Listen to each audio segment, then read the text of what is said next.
ফজলুর রহমান সাহেবকে বলি, আপনারা সবাই বাল পাক না, কিন্তু হাসিনা আপনাদের সামনে কি করে 16 বছর ক্ষমতায় থাকলো? ফজলুর রহমান সাহেবের রাজনীতি করতে করতে ল্যাঙ্গুয়েজ চেঞ্জ হয়ে গেছে। ফজলুর রহমান সাহেবের রাজনীতি করতে করতে তার পিউবিক হেয়ার পর্যন্ত সে কাটে নাই। হাসিনা পিছনে কি আপনি ফিসফিস করে পরামর্শ দিচ্ছেন যার জন্য হাসিনা 16 বছর ক্ষমতায় ছিল? যেই ছাত্ররা আন্দোলন করে হাসিনাকে এবং ভারতীয় আধিপত্যবাদকে বাংলাদেশ থেকে তাড়াতে সমর্থ হয়েছে, বাংলাদেশের জনগণের কাছে কার মূল্যায়ন বেশি হবে, আপনার না ছাত্রদের, ছাত্র জনতা? আপনি বলবেন একেবারে আপনার ছেলের মতো বয়স, ওকে ছেলের মতো বয়স, সমান রাজনৈতিক ভাবে আপনারা সামাজিক পতিতার মতো রোল প্লে করেছেন গত 53 বছরে। আজকে যদি ছাত্রদের ভিতরে যোগ্যতা নিয়ে, দূরদর্শিতা নিয়ে, তারপরে রাজনৈতিক প্রজ্ঞা নিয়ে, দেশপ্রেম নিয়ে সামনে এসে আপনার চেয়ে বেশি ভূমিকা পালন করে, সেক্ষেত্রে আপনি ফজলুর রহমান ঈর্ষান্বিত হয়ে এভাবে খোঁটা দিয়ে আপনি কথা বলে তাদের কাছে গিয়ে সম্মান পেতে চান? ফজলুর রহমান সাহেব, আপনি আমার শত্রু না। ফজলুর রহমান সাহেব, আপনার সম্পর্কে আমার কোনো খারাপ মানসিকতা নাই, কিন্তু এটা কি করছেন আপনি? ফজলুর রহমান যদি দেখেন আপনার একটা সন্তান দেশপ্রেম দিয়ে, উদারতা দিয়ে, শিক্ষা দিয়ে, দূরদর্শিতা দিয়ে, ব্যক্তিগত ব্যবস্থাপনা দিয়ে, নীতিমত দিয়ে আপনার মতো বেশি কন্ট্রিবিউট করছে, সেক্ষেত্রে ছেলের নেতৃত্ব মেনে নিতে অসুবিধা কি? আপনি ওখানে বসে এমন একটা ভাব করেন যে আপনি বাংলাদেশের রাজনৈতিক সক্রেটিস নাকি অ্যারিস্টটল, যে আপনার চেয়ে ভালো কেউ জানে না। এসব আপনি কোথায় পাইছেন আপনি? আবার আমি তার আরো একটা ডায়লগ শোনাই, একটু শুনেন আপনারা। আজহারিকে দিয়ে বক্তৃতা করায়, সিলেট তো আজহারিকে বাধা দিই, আমি তাদেরকে অসম্মান করতে চাই না। পৃথিবীর কোন দেশে এইভাবে রাতের পর রাত মাইক লাগায় পৃথিবীর সৌদি আরব, ইরান, ইরাক, সিরিয়া, লেবানন, মিশর, পৃথিবীর পাকিস্তান, পৃথিবীর কোন দেশে এইভাবে মাইক লাগায় সারা রাত শুধু রাজনৈতিক বক্তৃতা হয় যার নাম কয় ইসলাম? এটা তো একটা ওয়ারান দেশ পাইছে, যা ইচ্ছা তা বলতেছে মৌলানা মৌলবীরা, এবং হেলিকপ্টারে যাইতেছে, গাড়িতে যাইতেছে, লাখ লাখ টাকা নিতেছে। এটা তো একটা ব্যবসা বাণিজ্যের ব্যাপার। দর্শকবৃন্দ, কয়েকদিন আগে শামসুজ্জামান দুদুর কষ্ট হয়েছে, আজহারির ওখানে, মিজানুর রহমান আজহারির ওখানে মাহফিলে এত লোকজন কেন যায়? তো এখন আমরা সবাই শামসুজ্জামান দুদুর সমালোচনা করেছি, এখন ফজলুর রহমানও মিজানুর রহমান আজহারের দিকে তাকাইছে। সমস্যাটা কোন জায়গায়? এক জায়গায়, ওর ওখানে সারা রাত্র বসে লোকজন ইসলামের কথা শুনে, রাজনীতির কথা শুনে, আলাপ আলোচনা শুনে বায়াত নেয়। আমি ফজলুর রহমান মিটিং দিলে 5 জন আসে না, সারা রাত বসা তো দূরে থাক, আমার বক্তব্য শোনার জন্য আধা ঘন্টাও থাকে না। এবং আরো একটা কথা, বাংলাদেশের রাজনীতিতে এটা কেমন সংলাপ যে এখন আপনারা রাজনীতিতে যখন আপনারা দেউলিয়া, সেক্ষেত্রে ইসলাম নিয়ে কেউ যদি ওয়াজ মাহফিল করে, সেক্ষেত্রে যদি ইসলাম কোরআন শিক্ষা দেয়, তাফসীর মাহফিল করে, এখানে আপনার অসুবিধা কি? ফজলুর রহমান সাহেব, আপনি কি বাংলাদেশে ইসলাম সম্পর্কে কোনোদিন 10টা মানুষকে বসিয়ে আপনি কারোর কাছে কথা শুনিয়েছেন? শুনেন নাই। আপনার কথা কেউ শুনেছে? শুনে নাই। আপনি বলেছেন পৃথিবীর কোন প্রান্তে এ ধরনের ওয়াজ মাহফিল হয় সারা রাত মাইক লাগিয়ে? কোথায় হয়? সাউথ আফ্রিকায়। কোথায় হয়? সৌদি আরবে যখন শবে বরাত হয়, শবে কদর হয়, অথবা হজের সময়, অথবা ওমরার সময়, সেখানে কত সময়ের জন্য মদিনা মনোয়ারা বন্ধ থাকে, সেক্ষেত্রে কত সময় ধরে মক্কা শরীফের আমাদের মক্কা শরীফের মসজিদ নববী কোন জায়গায় আমি এটা বলি না, মক্কা শরীফের যেখানে মেইন আমাদের স্তম্ভ, যেখানে মানুষ তাওয়াফ করে, যেখানে মানুষ নামাজ পড়ে, ওটা কতক্ষণ বন্ধ থাকে? ওখানে কন্টিনিউয়াসলি ইবাদত বন্দেগী চলতে থাকে। আপনি একটা উদাহরণ দিয়েছেন। আপনি মুসলিম ব্রাদারহুডের জলসা সম্পর্কে আপনার কি ধারণা আছে শামসুর রহমান সাহেব? আপনি টিউনিশিয়ার মুসলিম ইসলামিক জলসা নিয়ে আপনার কি ধারণা আছে? সেনেগালের মুসলিম জলসা নিয়ে আপনার কি ধারণা আছে? কোন ধারণা আছে? আপনার আজকে পিক করতে হলো মিজানুর রহমান আজহারের ওখানে কে বাধা দিছে আর কে বাধা দেয় না, একটা কারণে বাধা দেয়। আপনার মতো হারামজাদারা ইসলাম থেকে মুসলমানদেরকে দূরে সরাতে চান।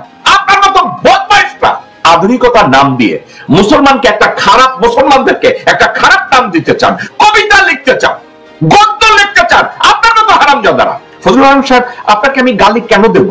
যে এত দরকার নাই। আপনাকে তো আমি ভদ্র ভাষায় আপনাকে বলতে পারি যে আপনাদের এই চরিত্রগুলো বদল করো। মিজানুর রহমান আজহারি আপনাদের কোনো প্রতিদ্বন্দ্বী না। মিজানুর রহমান আজহারি তাফসীর করে, আপনারা সমান ব্যবসা করেছেন আল্লামা দেলোয়ার হোসেন সাঈদীকে নিয়ে, আপনারা সমান ব্যবসা করেছেন আলেম ওলামাদেরকে, আপনারা সমান ব্যবসা করেছেন ইসলামের পক্ষে যারা দাঁড়িয়েছে তাদের বিরুদ্ধে। আপনার মতো হারামজাদারা মানুষদের অনুভূতিকে কখন বুঝবেন? আপনারা রাজনৈতিক বক্তব্য দিলে আপনাদের কথা কেউ শুনতে জানে, এর কারণ কি জানেন? আপনারা জনগণের পালস পড়তে পারেন না। আপনারা জনগণের আশা আকাঙ্ক্ষার যে স্পৃহা, যে আবেগ, এটা আপনারা বুঝতে পারেন না। আপনারা রাজনীতি করেন নিজেদের স্বার্থে, বুঝে অথবা না বুঝে। আমি বলবো না আপনি নিজেদের স্বার্থে বলতে আপনি ঘুষ খেয়েছেন, আমি এটা বলছি না, কিন্তু আপনি কতবার ইসলামের বিরুদ্ধে কথা বলে এভাবে বিষোদাকার করতে চাচ্ছেন? আপনি কে কথা বলার ফজলুর রহমান সাহেব যে মিজানুর রহমান আজহারি হেলিকপ্টারে যাবে না গাড়িতে যাবে? পয়সা কি আপনি দিচ্ছেন? আপনারা যখন রাজনৈতিক হরতাল দেন, লক্ষ লক্ষ কোটি কোটি টাকা খরচ করে লোকজনদেরকে ঢাকায় এনে হাজির করেন, ময়মনসিংহে হাজির করেন, প্রত্যেকটা বিভাগীয় শহরে হাজির করেন, ওই টাকা কোথা থেকে আসে? ফজলুর রহমান সাহেব, আপনি হঠাৎ করে মিজানুর রহমান আজহারিকে আপনার খারাপ বলতে হলো, কে বাধা দিচ্ছে এটা নিয়ে কথা বলতে হলো? Where did you get this sentiment? শুধু ফজলুর রহমান না, বাংলাদেশে যারা রাজনীতি করেন, বিএনপি রাজনীতি করেন, জামাতের রাজনীতি করেন, অথবা অন্য দলীয় রাজনীতি করেন, আপনাদেরকে আমি একটা কথা বলি, আপনারা যারা রাজনীতির নামে বেশ্যাবৃত্তি করেন, আল্লাহর ওয়াস্তে আমার এই কথাটা মনোযোগ দিয়ে শুনেন। কথাটা কি? রাজনীতি, আপনি যদি সঠিক রাজনীতি করেন, আপনার বিগিনিং কোথায় জানেন? জনগণের পালস আপনাকে বুঝতে হবে। ফজলুর রহমান সাহেব, মিজানুর রহমান আজহারির ওখানে লক্ষ লক্ষ লোক ওয়াজ শুনতে যায়, কেন জানেন? তিনি একজন ইসলামিক ভালো বক্তা, উনি কোরআন মজিদ সম্পর্কে, হাদিস সম্পর্কে উনি আপনার আমার চেয়ে ভালো জানে। এখন উনি যদি আপনার আমার চেয়ে ভালো জানে, তার ভিতরে মিজানুর রহমান আজহারির আরো একটা গুণ আছে, সেটা কি জানেন? উনি জনগণের পালস বুঝে, ওনার অডিয়েন্স যারা, তাদের পালসকে উনি ফিল করে, ওনার আবেগের সাথে তাদেরকে মিলিয়ে নেয়। তারপরে উনি ওখানে সারা রাত বসে গজল গান, না তাফসির করেন, না কোনো সাবজেক্ট নিয়ে কথা বলেন, জনগণ মন দিয়ে, আবেগ দিয়ে তার জন্য ওটা শুনে। ডিউরিং হাসিনাজ অপশাসন আপনি মেরে ফেলে লোকজনদেরকে, তারপরে ওয়াজ মাহফিলে লোক কমাইতে পারছেন ফজলুর রহমান সাহেব? বিভিন্ন জলসায় আওয়ামী লীগের কুত্তার বাচ্চারা গিয়ে জলসা বন্ধ করার চেষ্টা করছে, ইদানিং আবার বিএনপিও শুরু করেছে। কোন জলসা বন্ধ করতে পারছেন বাংলাদেশে? পারেন নাই। আপনারা কি এটা কখনো চিন্তা করেছেন আমরা বিএনপি, আমরা ধর্ম নিরপেক্ষতার দোহাই দিয়ে ইসলামের বিরোধিতা করব না?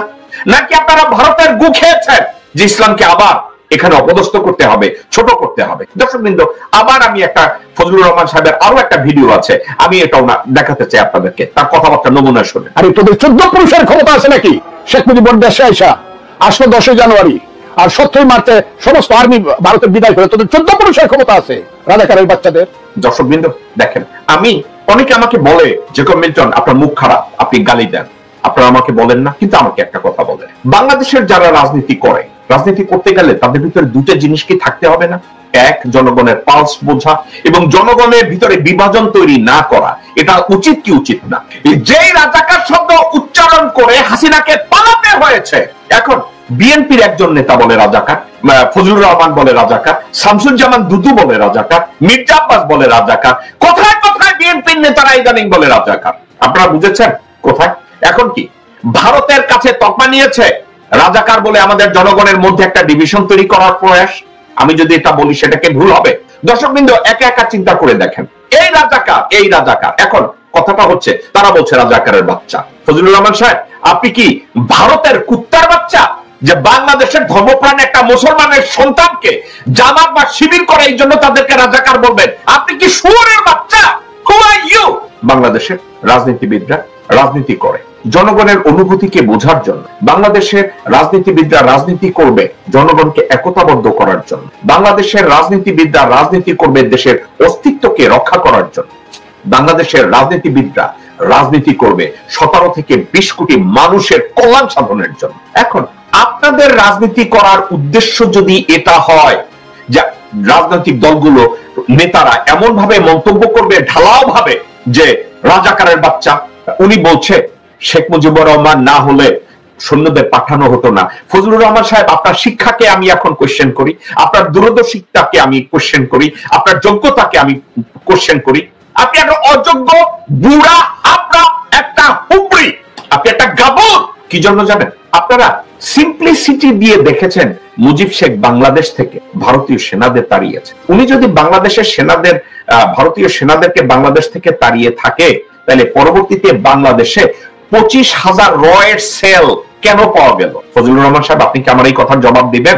আজকে আপনি খুব গর্ব করে বলছেন মুজিব শেখ বাংলাদেশ থেকে ভারতীয় বাহিনী, ওটা ছিল সিম্বলে, ভারতীয় বাহিনীদেরকে ইউনিফর্মে যারা পড়া ছিল তাদেরকে তাড়িয়েছে। সত্যি কথা, ওকে তাড়িয়েছে, কিন্তু ইউনিফর্মের বাইরে সিভিল ড্রেসের যেই সব 25,000 সেল রয় বাংলাদেশের ছিল।